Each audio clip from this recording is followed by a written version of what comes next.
هي ديفاكتو هي جرد بجن ريفابريا قصريات ديمقراطيك بمؤسسات اخوة بهيزن اخوة بهرتشت اخوة انجمنا نجتمانية كردي چما في راستي قبول ناك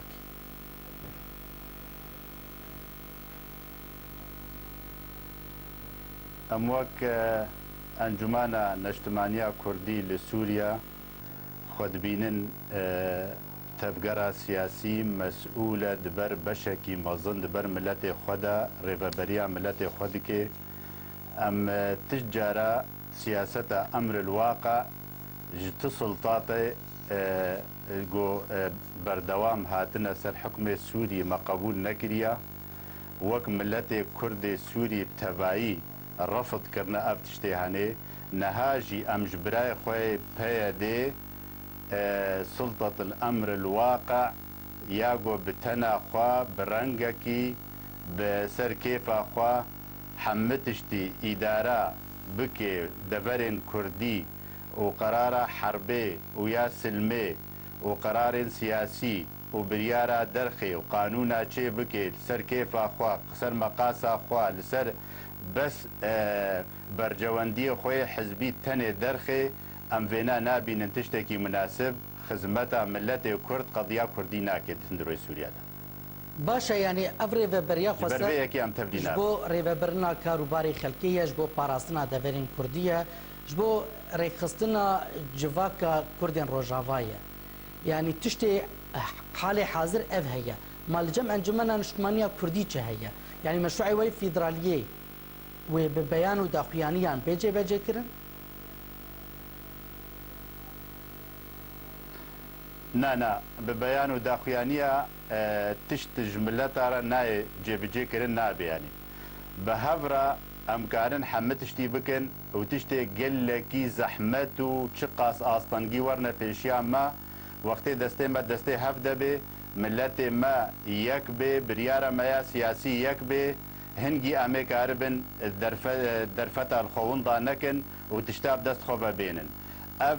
ريفابريا دمكي وقت تزاني السليمانية وقتي دسبيكي دا اعلان كرن راقهان دنش خلقيرا انوفا بروجيكا مايا ريفابري هيا انجمانا كردي رفض نكر وقبول كر وكا انها دكتور عبد الكريم جنابي بنا اشارت كر انه اوجد كوميتي دبو كوميتا كماد انجمانا كردي تشي بو جبر هردو بهفرة هردو كوميت گفتگو بكن وتعديل بكن وتشتي مناسب تيدا قبول بكن وتشتي تعديل وقهرتن جيرا بخوازي تشي كرن يعني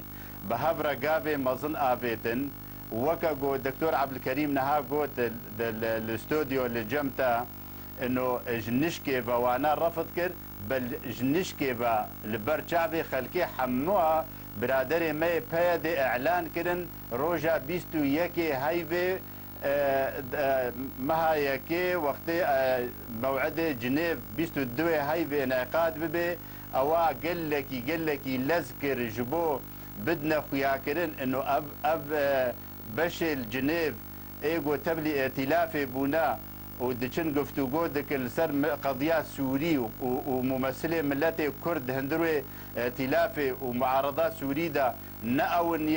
بهيز ناون ايغو عرضه تحكمي بيدكن ازبيقي لزواج برفي نابو اوال لذكر شو اعلان كر نأب ريفابرياغو امو او بهبدوره تفقيناي هردو انجمان ريفابريك بتنا خوشي كرن ياغو اعلان كرن نياغو ام بهبدوره تفقينا ما گفتگو كرنا ما تعديل سكرنا ودكتور عبد الكريم استخما شاهد وغيري وينا جاميريغو بهبره مدان وستاندن ذكر بلا شاهد من لسر هاجر افري ببرياغو ام تفقينا نفسه اعلان كرنا امي قبول بكن بقيد شرط بس باش انا دكتور عبد الكريم قلت برز جدعان علي دكتور عبد الكريم قلت كو دريفه كريا جبو دانستاندني هرتشت دكاره بيغو هرتن تاني بلكي بحثا خطك صور كرجي بي هرتشت دكاره الغوري نقاشي الغوري دانستاندني بيسا راست كرن بيغو هرتن بريا دمكي بريا خسر دخوازا جيفينكي الانجمن اجتماعيه كردي كريا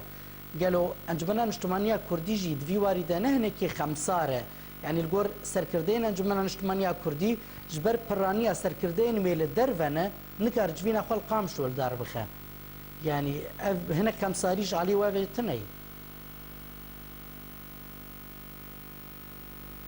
اما از بقي سركردايتيا انجمانا كردي حالي حاضر جدربا كسكتنا غيري ما مستحمي درويش بيبا اي دي حمل هندرونا وإن الهندرونا برادر ما يبكي وبيا دي أسايش وان ومؤسسات واي عسكري ناهلن أندام ودرباسي هندرو ببن وسعود ملا شاهدة والسر سينور إيرو شاربين جروجا ساكنيا وسكرتيري حزبك يا تازه شي بويا ناهلن درباس بأبايك آد الدعاء أزبين ما بيرا دكتور عبد الكريم چند بيان جالي أنجمانا كردي وچند بانقواز دركتنا بان دكنا أنجمانا غربي كردستان ورن أم الهفرونن ورن أم قفتوغو بكن أفتشتيقو هن بتنا خودكن برجواندية ملتي كرتي ذا نينا نمصلحة ملتي كردا قو طرفك بتنا خوا حمتشتي بكي ما بان كريا أم وك أنجمانا كردي أنا هاجي ودهونيجي وهرو بيان دردكمج آلية ما أم حاضرن وقرن اتفاقات نقابة مدى تشيب وندنا بهردو طرف هذا لفقر تشيب بكن تشتي صالح بي وهجابي ام بردوان بكن لسر تشتي قهارتن جيرا ببي ام بقهارن تشتي نو لازم بي ام دين بهفدورة لي ام بهفرة بكن او تشتا زاني او جبينا بري سيچار وجا وقت داخواز كرن قوارن ام هردو انجمال لافرونن قومانا ملتي كردي سوري حمويدا وانجمانا كردي دناف دا د فكره واده قورن بيجن كاب تشتي خلافات ومشاكل هنا ايجو كيشدنا مدى تشيدبن ايجو دلساري تشيكرنا اي اصطنقيت اننا فيشيا جعدا كردي وملتي كرد ورن ام بهبره گفتگو بكن جبو ام چاره سريه جيره ببينن هاتن دبيجن كاور ام كونغراكي انجي جباتك تشي بكن معارضات سوري تبايره جبو چاره سريه وضع سوريا عام بكن يعني بابي من رحم جانم برايم امورن كيشيد ناف خدا اي كردي عولي جارسر بكن نوكا امهرن اي نشتماني اي نتوي وكي دي تركي بكن بهبره براي عزيز ام ورن خو بقى بيزن سر تشتارا قوتني حقيه وكا عرب بيجن كلمه حق يراد بها باطل بس انه دعوات جفاتي كرن نمعنا بين انه ورن ام كيشي مدنا قبا هردو انجمان هذا وملتي مو مشاكلي ما كنا محل بكن هاتنا دعوة كونجر سلطة سوري دهوني احمد حاج علي سر تلفزيونك سر برامجك تلفزيوني مديد بيشش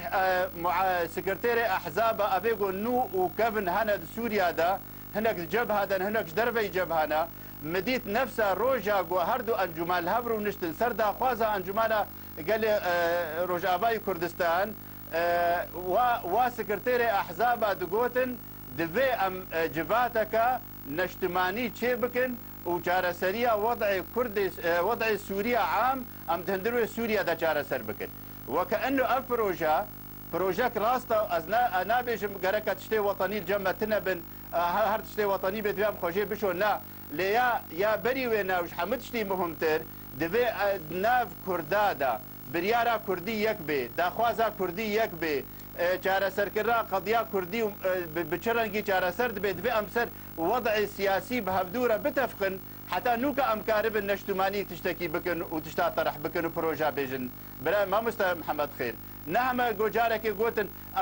او جارك يقوتن ودركت نتشتكي كردي ام هالرود بيجن وامسر تشتكي كردي تخوازن رونن خطا صور اقعد بيجي دكتور عبد الكريم دبيجي دبي بس قطاع او قوتك بشك عسكري جيكيبي بدبي نبي اجي بيجم دبي جيكيبي بنبي ازبي بيرا متفقم اللي نمعنا وين اواقو بتني هي دبيت بن امري بيادي دبي وطرفك تني دبي كيف اخو خلكي بقريب كيف اخو خلكي مالي وادركي بابي دربي حدوده ملاحقه بك حبسه بك 20 صال حبس دانا العفريل دانا هناك 10 صال حبس دانا هناك جبو خاطري تشتي او نا دفي انفات تشتي مشاكل دنام مدى جار سر بكن بحلول جيره ببينن هنوكا امور تشتي دي تركي قابي قبابش انتدا باشا قالك سباس برز جدان علي نونري تبقرة چاكسازية واندامي نونريتية انجمن انشتمانية كردي لهولير تب مرابو قالك سباس